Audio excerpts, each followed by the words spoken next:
नमस्कार, स्वागत है अपना बिहार में। मैं हूं आपके साथ हर्षदा। बिहार में सुगम परिवहन और महिला सशक्तिकरण की दिशा में मुख्यमंत्री नीतीश कुमार ने आज 20 पिंक बसों और 166 डेलक्स बसों का लोकार्पण किया, जिससे यात्रा और भी सुरक्षित और आरामदायक होगी। महिला सशक्तिकरण की दिशा में राज्य सरकार का ये अहम कदम माना जा रहा है। इन पिंक बसों से महिलाओं को सुरक्षित और आरामदायक यात्रा का अनुभव मिल सकेगा, जबकि डेलक्स बसें यात्रियों के लिए सुगम और सुविधाजनक परिवहन का माध्यम बनेगी। इस अवसर पर उप मुख्यमंत्री सम्राट चौधरी, उप मुख्यमंत्री विजय कुमार सिन्हा, जल संसाधन सह संसदीय कार्य मंत्री विजय कुमार चौधरी, परिवहन मंत्री शीला कुमारी, विधान पार्षद कुमुद वर्मा और राज्य परिवहन आयुक्त नवीन कुमार सहित कई वरीय अधिकारी उपस्थित थे। पटना से मयंक की रिपोर्ट। पूर्णिया में 3 पुलिसकर्मियों और एक अन्य व्यक्ति पर 1,10,000 रुपए छीनने का आरोप सिद्ध होने पर पुलिस अधीक्षक ने उन्हें निलंबित कर जेल भेज दिया है। पूर्णिया जिले के हाट थाना क्षेत्र में 13 मई की मध्य रात्रि एक बड़ा मामला सामने आया, जहां 3 पुलिसकर्मियों और एक अन्य व्यक्ति ने 1,10,000 रुपए की जबरन वसूली की। पीड़ित अभिनंदन यादव ने 14 मई को हाट थाने में इसकी शिकायत दर्ज कराई, जिसके आधार पर पुलिस अधीक्षक कार्तिकेय शर्मा ने त्वरित कार्रवाई करते हुए मामले की जांच शुरू की। जांच के दौरान आरोपी अमन कुमार उर्फ गोलू, अरुण कुमार झा, सिपाही अनुज कुमार और सिपाही योगेंद्र पासवान को गिरफ्तार कर लिया गया। बरामद की गई राशि 1,10,000 रुपए भी वापस प्राप्त कर ली गई। पुलिस अधीक्षक ने तीनों पुलिसकर्मियों को निलंबित कर चारों आरोपियों को न्यायिक अभिरक्षा में भेजने की पुष्टि की है। पूर्णिया से विनीत राज की रिपोर्ट। इसमें जानकारी आई थी कि रात में पुलिस को गश्ती में निकली हुई थी, तो वो लोगों ने गाड़ी रुकवाया और गाड़ी को सर्च किया। सर्च करने पे गाड़ी में पैसे पाए गए और पुलिस में जो उसमें टीम थी वो लोगों के द्वारा इसे जब्त कर लिया गया और ऑफिशियल तरीके से नहीं करके अपने निजी लाभ के लिए उसको रख लिया गया था। जब इसकी जानकारी प्राप्त हुई, वादी थाना पे आए और उसके द्वारा जांच किया गया, तो थाना प्रभारी के द्वारा तुरंत कार्रवाई करते हुए जो पैसा रंगदारी के रूप में लिया गया था उसको जब्त किया गया और इसमें जो सम्मिलित लोग थे, एक अधिकारी और 2 बीएसएफ के जवान थे, इन लोगों को जेल किया गया। सर, इसमें बताया जा रहा है कि जो वादी है, जो उसका पैसा छिनाया गया है, उस शराब और आपके कारोबार से भी जुड़ा हुआ है। ये इसकी जानकारी मिली हम लोगों को। ये लोग पहले भी जेल जा चुके हैं शराब में। ये भी हम लोग पता करने की कोशिश की है कि गाड़ी में शराब थी कि नहीं, लेकिन गाड़ी में शराब की बात नहीं आई है कोई इस तरह की। जो अभी तक इन्फॉर्मेशन आया है कि ये पैसा लेके जा रहे थे, क्योंकि ये अपने आप में घटना है कि अगर इनको शक था कि ये शराब वाला था तो इनको जो विधिवत तरीका है उस तरह से करना चाहिए था, इन्फॉर्म करना चाहिए था। जो गश्ती में उस समय थे उन्होंने अपने निजी लाभ के लिए कार्य किया। क्या ये कुछ पता चला कि 1,10,000 रुपये किस मद का था, कहाँ से वो ला रहे थे? ये उनसे पूछताछ किया गया। इस पे वादी स्पष्ट जवाब नहीं दे पा रहे हैं। वो उनको बताया गया था कि 1,50,000 था उनके पास, 40,000 वो रखे हुए थे अपने पास, 1,10,000 इनका लिया गया था। उस समय जब ये घटना हुई थी उस समय मुझे बताया गया था कि उनके एक रिलेटिव की इलाज चल रही है मैक्स हॉस्पिटल में, जो कि सही नहीं पाया गया। सर, जो उसमें अधिकारी हैं उनका कहना है क्या कि हम लोगों ने कुछ नहीं किया था, ड्राइवर की जो भी किया है, तो क्या? देखिए, जब भी कोई जाते हैं और उसमें जब भी जांच चलती है तो उसमें अधिकारी से कांस्टेबल सब लोग रहते हैं वहाँ पे। ये संभव नहीं है कि जांच चल रहा हो और कोई ड्राइवर रख ले और अधिकारी को बताना चले, जबकि वो वहीं पर प्रेजेंट थे, उन लोग के सामने ही घटना हुई है और सभी की रजामंदी से ही हुआ है। बेगूसराय में कर्मचारी महासंघ के बैनर तले कर्मचारियों ने 11 सूत्रीय मांगों को लेकर समरालय के सामने हंगामा किया और डीएम पर मनमाने का आरोप लगाया। आपको बता दें कि बेगूसराय में आज कर्मचारी महासंघ के बैनर तले विभिन्न ट्रेड्स यूनियन और सेवा संगठनों ने 11 सूत्रीय मांगों को लेकर समरालय के सामने जोरदार प्रदर्शन किया। कर्मचारियों ने डीएम पर मनमानी, गलत व्यवहार और उनकी समस्याओं को अनदेखा करने का आरोप लगाया। आपको बताते चले कि प्रदर्शन के दौरान बीच बचाव के लिए पहुंचे सदर एसडीओ राजीव कुमार और कर्मचारियों के बीच तीखी बहस हुई, जो कई घंटों तक चलती रही। इसके बाद प्रदर्शनकारी हड़ताली चौक पर एक विशाल धरना प्रदर्शन के लिए पहुंच गए, जहां उन्होंने अपनी मांगों को दोहराया। प्रदर्शनकारी कर्मचारियों का कहना है कि जनवरी से लंबित सेवा समाप्ति, वरीयता सूची का प्रकाशन, एसपी की लाभ, सेवांत लाभ का भुगतान और वेतन भुगतान जैसे कई मुद्दों को नजरअंदाज किया जा रहा है। कर्मचारियों का यह भी आरोप है कि डीएम कार्यालय को हाईटेक बनाया जा रहा है, जबकि कर्मचारियों की बुनियादी सुविधाएं अनदेखी हो रही है। बेगूसराय से चंदन कुमार की रिपोर्ट। एक तो हमारा सभी ट्रेड यूनियन सेवा संगठन के द्वारा 11 सूत्रीय मांगों को लेकर पूरे देश में देशव्यापी 20 मई की आम हड़ताल है। उन सवालों को लेकर पूरे देश में जन अभियान चल रहा है, बेगूसराय में भी चल रहा है, विभिन्न ब्लॉक में हर जगह कार्रवाई चल रही है। ऊपर से जो कर्मचारी की समस्याएं हैं वो 10 की 10 पड़ी हुई हैं। इसके सवाल को लेकर जब डेलीगेशन मिलता है डीएम बेगूसराय से, तो वो कुछ करते नहीं है। अरे जनवरी महीना में नियम है, साल में वरीयता सूची का प्रकाशन, सेवा संपुष्टि, एसीपी एमएससीपी का लाभ, सेवांत लाभ का तुरंत भुगतान आपको उनको देयता का भुगतान, वेतन समय पर मिलना, तमाम सवाल 10 के 10 बने हुए हैं, वो काम नहीं करेंगे। लेकिन ये राजतंत्र की तरह आज देखेंगे तोड़ के बना दिया, अच्छा हॉल को तोड़ दिया, कारगिल भवन हो कि क्या क्या हॉल हो, सबको तोड़ के हाईटेक बना दिया, बड़ा सा एक आराम गाह बना दिया है। अपने सोएंगे, आराम करेंगे, 10 बजे आएंगे, 10 बजे रात तक जाएंगे।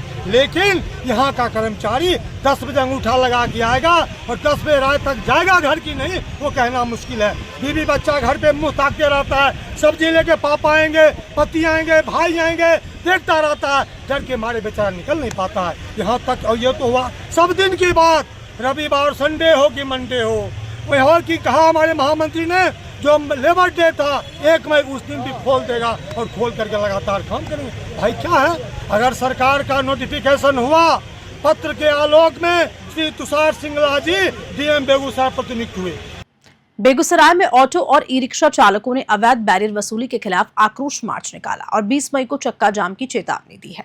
बेगूसराय में आज सीआईटीयू के नेतृत्व में बिहार स्टेट ऑटो चालक संघ और ई रिक्शा चालक संघ ने 0 माइल पर बीट नगर परिषद द्वारा की जा रही अवैध बैरियर वसूली के खिलाफ जोरदार प्रदर्शन किया। प्रदर्शनकारियों ने शहर में आक्रोश मार्च निकाला, जो बाद में हड़ताली चौक पर धरने में बदल गया। इस आंदोलन का नेतृत्व सीआईटीयू के नेता अंजनी कुमार सिंह ने किया। उन्होंने मीडिया से बात करते हुए कहा कि अवैध बैरियर वसूली न केवल चालकों के लिए बल्कि आम जनता के लिए भी आर्थिक बोझ बन रही है।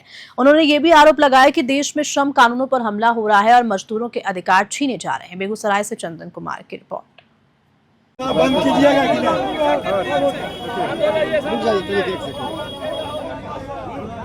कैसा धरना प्रदर्शन है सर? ये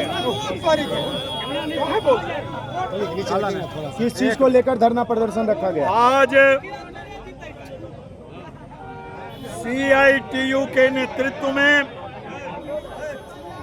बिहार स्टेट ऑटो चालक संघ और ई रिक्शा चालक संघ दोनों के संयुक्त रूप से 0 माइल में अवैध बैरियर वसूली का जो धंधा बीहट नगर परिषद ने चालू किया, उसी के खिलाफ आज ऑटो चालक ई रिक्शा चालकों का आक्रोश मार्च है। अगर 0 माइल पर अवैध बैरियर वसूली वापस नहीं लिया गया तो हम लोग आगे 20 तारीख को बेगूसराय का चक्का जाम करेंगे। बिहार विधानसभा चुनाव की तैयारियों के बीच एआईएमआईएम ने नया एक प्रेस कॉन्फ्रेंस कर पार्टी संगठन को मजबूत करने की रणनीति पर चर्चा की। मीरानी ने कहा कि शाने अली खान के पार्टी में आने से न केवल गया बल्कि पूरे मगध क्षेत्र में पार्टी की जड़ें मजबूत होती हैं। शाने अली खान ने पार्टी में शामिल होने पर कहा कि एकमात्र ऐसी पार्टी है एआईएमआईएम जो सभी तबकों के हक में बात करती है। उन्होंने बताया कि पार्टी के राष्ट्रीय अध्यक्ष ओवैसी और प्रदेश अध्यक्ष अख्तरुल ईमान के निर्देशों पर 4 के बदले 24 मिशन के तहत पूरे मगध में अभियान चलाया गया। वहीं आबिद सिराज अंसारी ने कहा कि नीतीश कुमार ने 3 तलाक, धारा 370 और वक्फ संशोधन बिल जैसे मुद्दों पर मुसलमानों के साथ धोखा किया और इसीलिए उन्होंने जेडीयू छोड़कर एआईएमआईएम का दामन थामा। उन्होंने शाले अली खान की सामाजिक सेवाओं की तारीफ करते हुए कहा कि उनके आने से समाज का भला होगा और गरीब मजलूमों को मजबूती मिलेगी। गया से नीरज यादव की रिपोर्ट। बिल्कुल टूटेगी। सारे लोग अब जो भी हैं वो सब एमआईएम में आप जानना इंशाअल्लाह, और जितने भी मुस्लिम वोट और सारे लोग और सारे समाज के लोग अब एमआईएम की तरफ जा रहे हैं और इसको मजबूत करना हो और ये आगे बढ़ेगी। ये पार्टी जाने का वजह क्या है? ये पार्टी जो है सारे लोग की इंसानियत की बात करती है और सब लोग को हक की आवाज़ है इसमें और बहुत सच्चाई है इसमें। बाकी सारे आप संगठन में आप देखेंगे तो सारे लोग झूठ और फरेब और लोग के लिए कहीं भी कारगर नहीं है। आपने भी ज्वाइन किया है? बिल्कुल किया जी। क्या सोच कर ज्वाइन? सोच के यही किया कि एक पावर की ज़रूरत है और कानून पावर का अगर आपके पास है तो कोई आप अहम फैसला ले सकते हैं और कोई समाज के लिए अच्छा काम कर सकते हैं। बेगूसराय पुलिस ने भोला पासवान हत्याकांड का खुलासा करते हुए 2 लोगों को गिरफ्तार किया। पुलिस के मुताबिक पत्नी और उसके दूसरे पति ने मिलकर हत्या की साजिश रची थी। बेगूसराय के भगवानपुर थाना क्षेत्र में मिले एक अज्ञात शव की शिनाख्त होते ही पुलिस ने भोला पासवान हत्याकांड का पर्दाफाश कर दिया। पुलिस के मुताबिक मृतक की पत्नी गुंजा कुमारी ने अपने दूसरे पति संजय रॉय और मौसा के साथ मिलकर हत्या की साजिश रची थी। घटना 7 मई की है, जब गुंजा ने भोला को फोन कर वैशाली से समस्तीपुर बुलाया। यहाँ उसे जबरन कार में बिठाकर रोसड़ा थाना क्षेत्र के सिरसी चौड़ ले जाया गया, जहां गला घोटकर उसकी हत्या कर दी गई। बाद में शव को बोरे में बांधकर 90 किलोमीटर दूर बेगूसराय के ताजपुर 3 बाटिया इलाके में फेंक दिया गया। जांच में पता चला कि गुंजा ने 2023 में भोला से लव मैरिज की थी, लेकिन 6 महीने पहले वे अपने नाना के घर चली आई थी। यहाँ उसके परिवार ने 23 जनवरी 2025 को उसकी जबरन दूसरी शादी संजय रॉय से करा दी। जब भोला को इस दूसरी शादी की जानकारी मिली तो उसने विरोध किया, जिसके बाद वे साजिश रची गई थी। बेगूसराय से चंदन कुमार की रिपोर्ट। शादी किया हुआ था वो कोर्ट मैरिज, 1.5 साल लड़की रहा इसके घर है, और अचानक ही कहीं बाहर निकल गया था, बाहर कहीं गया काम करने के लिए। इतने बीच में भोर में निकल गया तो हम लोग गांव के आदमी सब खोज किए। खोजने के बाद पता नहीं चला हम लोग, तो अनुमंडल एवं उनका कोर्ट है, उसमें हम लोग को आगे केस कर दिए। केस करने के बाद इधर गुप रह गया, कोई खोज पूछा ना, हम लोग भी छोड़ दिए, एक केस करके छोड़ दिया। उसके बाद इन्हें करीब 1 महीना से उसको कौन मैसेंजर कहता है मोबाइल से, उस लड़का से बातचीत करता था कि हमको अकेले चलो फलाना जगह, हमको पैसा खोजी नहीं है। तो हम लोग मना किए कि जाएगा कहीं जान मरवा देगा तुमको, हैं से तुम नहीं जाओ। ये लोग इतना दिन से तो रुका, चौथा रोज के क्या एक मन आ गया कि चल दिया वहाँ से मोटरसाइकिल से चला। तो करीब 6 बजे शाम में बहन के यहाँ गया। बहन से निकल गया कि हम जा रहे हैं तो खाना वाना बना के रखना, हम आएंगे दिखाएंगे। तो पूछा बहन कि तुम कहाँ जा रहा है, तो हम जा रहे बगले में से मोबाइल। करीब वही 9 बज गया तो हम लोग के घरे फ़ोन गया कि से पापा हो से अभी तक नाले भैया से घुमा चल गया घर है। तो हम तो कहे कि से नहीं है, तो नहीं आया। उसके बाद कनार होट हो गया। हम लोग 3 दिन तक हम लोग खोजते रह गए, थाने पता लगवाते रह गए।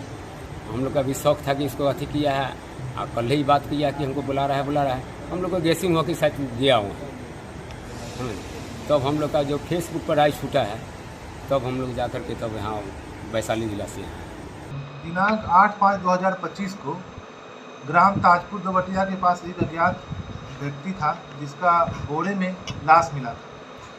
तो उस समय वो अज्ञात था, उसकी पहचान नहीं हुई थी। हम लोगों ने पोस्टमार्टम करवा के उसे सदर अस्पताल में रखा था उसकी पहचान के लिए। सभी जिला में आसपास समस्तीपुर में, बेगूसराय में, वैशाली में हम लोगों ने सर्कुलेट किया था उसका तस्वीर, ताकि पता चले कि कौन है। तो जब हम लोगों ने 2 दिन के बाद उसकी पहचान स्थापित हुई तो उसका नाम भोला पासवान, पेशर लाल किशन पासवान, साकिन हसनपुर जिला समस्तीपुर के रूप में हुई। उसके बाद जब हम लोगों ने उसमें साथ संकलन किया तो उसके लिए हम लोगों ने 2 लोगों को उठाया था। एक गुंजा कुमारी जो वैशाली जिला के रहने वाली थी, और एक मंजे कुमार जो उसका पति था। बाद में जब उन लोगों से पूछताछ किया गया तो पता चला कि जो मृतक भोला पासवान है उसकी शादी हुई थी गुंजा कुमारी से 2 साल पहले। उसके बाद गुंजा कुमारी उस घर से भाग गई थी। उन दोनों को भी पहले लव मैरिज हुई थी। बाद में गुंजा कुमारी उसके घर से भाग गई और उसकी शादी एक दूसरे लड़के से, उसके मौसा ने, उसके मौसा का नाम राजा कुमार है, उसने दूसरे लड़के जिसका नाम मंजे कुमार है उससे उसकी शादी करवाई। मंजे कुमार को ये पता नहीं था कि इस लड़की को पहले शादी हो चुकी है। बाद में जब लड़की से बात करती थी इंस्टाग्राम पे, तो वो बात करती थी अपने पहले पति से जो मृतक है। इस संबंध में उसका जो पति है उसको बहुत गुस्सा आता था, उसको लगता था कि इससे क्यों बात करती है। तो उसने, उसके मौसा ने और उसके एक और मौसा का उसका एक दोस्त था, उसका नाम अभी क्लियर नहीं है, इन 3 लोगों ने प्लानिंग के तहत उसकी पत्नी के द्वारा, अपनी पत्नी के द्वारा ही इंस्टाग्राम पे कॉल करके उसे बुलाया और अपने जगह बुलाया। और उसके बाद एक 4 व्हीलर में उसका अपहरण हुआ। ये घटना समस्तीपुर में अपहरण हुई और उसके बाद वहाँ से रोसड़ा की तरफ जाने वाली जो सड़क है उसमें उसके खेत में उसकी हत्या कर दी। और खबर के साथ बुलेटिन में इतना ही। नमस्कार।